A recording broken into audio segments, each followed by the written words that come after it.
આજે 7મા દિવસે દુબઈ ધરાની અંદર પધારેલા દરેક ધર્મ પ્રેમી જીવાત્માઓ, શ્રોતાગણો, કથાની અંદર પધારેલા દરેક પ્રેમી ભક્તોને વ્યાસ ગાદી ઉપરથી જય સિયારામ.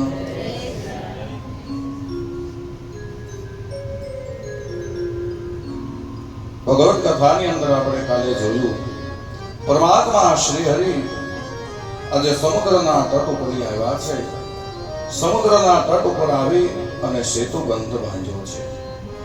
ભગવાનને એમ થયું કે ભગવાનની સ્થાપના કરી, ભગવાનની પૂજા કરી અને પછી મારા કાર્યનો પ્રારંભ કરું. ભગવાન રામચંદ્ર ભગવાને સેતુબંધ રામેશ્વરની સ્થાપના કરી છે. બંધ બાંધ્યો એટલે સેતુ. ભગવાન શિવનું આરાધન કર્યું, ભગવાન શિવની પૂજા કરી છે. ભગવાન શિવની પૂજા કરી ભગવાન શિવજીએ આજે પરમાત્મા શ્રી હરિને આશીર્વાદ આપ્યા છે. આપણી પાસે સમયની બહુ વય મર્યાદા છે. નકર સેતુબંધ રામેશ્વરની પૂજા કરવા માટે પૃથ્વી લોકની અંદર જો કોઈ સારામાં સારો વિદ્વાન બ્રાહ્મણ હોય ને તો એ રાવણ હતો. અને રામેશ્વરની પૂજા કરવા માટે રાવણને બોલાવ્યો હતો. અને રાવણે એવી પૂજા કરી, ભગવાનને એમ કીધું કે તમે જે કાર્ય કરવા માટે નીકળ્યા છો ને એ જો કાર્ય તમારે સફળ કરવું હોય ને આ મુહૂર્ત, આ વોરો, આ સમયમાં જો પૂજા થશે ને તો તમારું કાર્ય સફળ થશે. હનુમાનજીને કૈલાસમાં મોકલ્યા હતા શિવલિંગ લેવા. હનુમાનજી ગમે એટલું ઉડાન ભરીને આવે ને તો આ મુહૂર્ત વયું જાય એમ હતું. એટલે ભગવાન રામે રેતીને આમ એકઠી કરી ભગવાન શિવલિંગનો આકાર આપ્યો અને એની અંદર ભગવાનની પૂજા કરી છે. કથા બહુ સરસ છે, કથા મોટી છે, પણ ભગવાનની કથાની અંદર આજે આપણે સમય મર્યાદામાં કથાને આગળ વધારીશું. ભગવાને રામેશ્વર ભગવાનની પૂજા કરી. નકર રાવણ તો પોતે દુશ્મન છે ને, છતાં એ પૂજા કરવા માટે આવ્યો.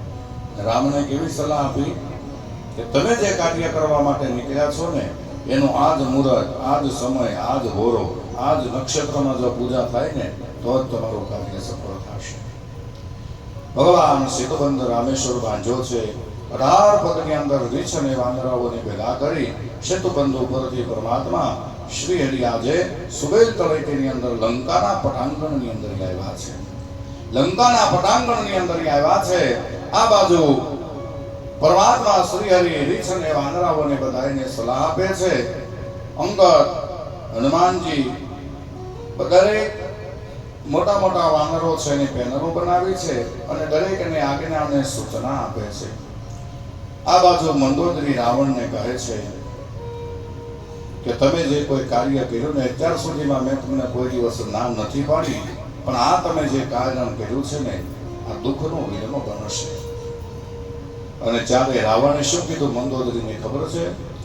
એ જે કહે મંદોદરી સુની લે રાવણ, સોંપી દે સીતા સતી, 14 ભુવનનો નાથ રઘુવીર, એ જે છે એનો પતિ હે રાવણ, સોંપી દે સીતા સતી.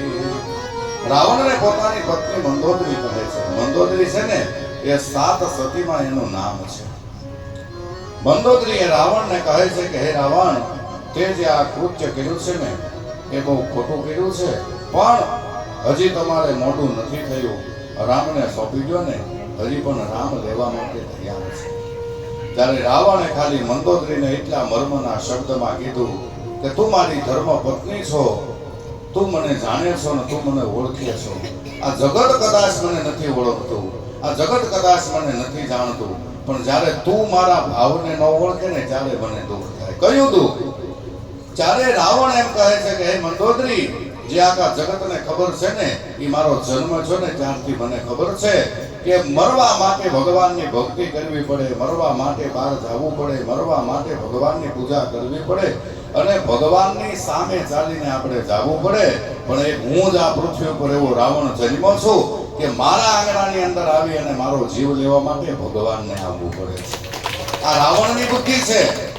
રાવણ કહે છે કે મને કોઈ ઓળખતું નથી, આપણે હરિદ્વાર, ગંગા, દ્વારિકા, સોમનાથ બધે જવું પડે.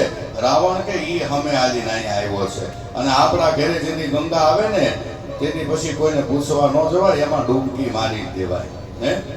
અને ઈ મંદોદરીને કે આવા શબ્દ સંભળાવ્યા. મંદોદરીને એમ થયું કે ઓહો, કારણ કે રાવણ છે ને ત્રિકાળ જ્ઞાની હતો. સ્વયં ભગવાનને લંકામાં લાવ્યો. પાર્વતીજી કહે કે આ એક તમારો ભગત બહુ અઘરો છે કે કેમ કે જ્યારે હોય ત્યારે અહીંયા આવે અને આખા કૈલાસને ડોલાવે છે. આ જગતની અંદર 3 જ પર્વત ઊંચા થયા. કેટલા પર્વત ઊંચા થયા? 3. ચોથો કોઈ પર્વત ઊંચો નથી થયો. ભગવાને ભાગવતની અંદર ગોવર્ધનને ઊંચો કર્યો. આ કથાની અંદર હનુમાનજી મહારાજે દ્રોણાચલ પર્વતને ઊંચો કર્યો અને આ જગતને બતાવવા માટે કૈલાસ એક વખત રાવણે ઊંચો કરીને બતાવી દીધો કે મારામાં એટલી તાકાત છે. એ કૈલાસની અંદર રોજ રાવણ પૂજા કરવા જાય અને ભગવાન ભોળાનાથનો એવો ઉપાસક ને પાર્વતીજી કે આ તમારો ભગત બહુ અઘરો છે હોય કે તોફાને એટલું કરે ને તમારી ભક્તિ એટલી કરી કે એટલે એને અહીંયા ઓછો આવે ને એવું કંઈક કરો. ભગવાન ભોળાનાથે કીધું ભાઈ તારે રોજ અહીંયા આવવું પડે. એને કહેતા કામ કે તું મને ત્યાં લઈ જાય એટલે તારે પૂજા બરોબર થાય. એ ભગવાન ભોળાનાથે કૈલાસમાંથી તે લંકામાં ગયા પોતાના ભક્તની પૂજા કરવા માટે. અને જ્યારે જ્યારે રાવણને એમ થાય મારે ભોળાનાથને મળવું, કોઈ રજા નહીં લેવાની, કોઈ પૂછવાનું નહીં, સીધું ડાયરેક્ટ કૈલાસ. તમે વિચાર કરો એની ભક્તિ કેવડી હશે, એની વિચારધારા કેવડી હશે. કથામાં તો એવું બતાવ્યું છે કે રાવણને વરદાન હતું 14 ચોકડીનું રાજ હતું. કેટલા ચોકડીનું? 14 ચોકડીનું. રામ જન્મા ને એની પહેલાની આગળની 4 પેઢી વખતથી તો રાવણ હતો.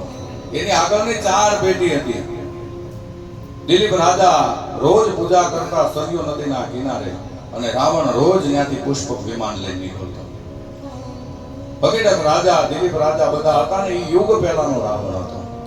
પણ રાવણે ભગવાન પાસે વરદાન મેળવેલું. કયું? તો કે જ્યારે દ્વારપાલો હતા ઋષિઓએ શ્રાપ આપ્યો ને ત્યારે ભગવાને કીધું છે કે જો ભક્તિ ભાવથી તમે મને ભજશો ને તો તમારે 14 જન્મ 14 ચોકડીનું રાજ મળશે.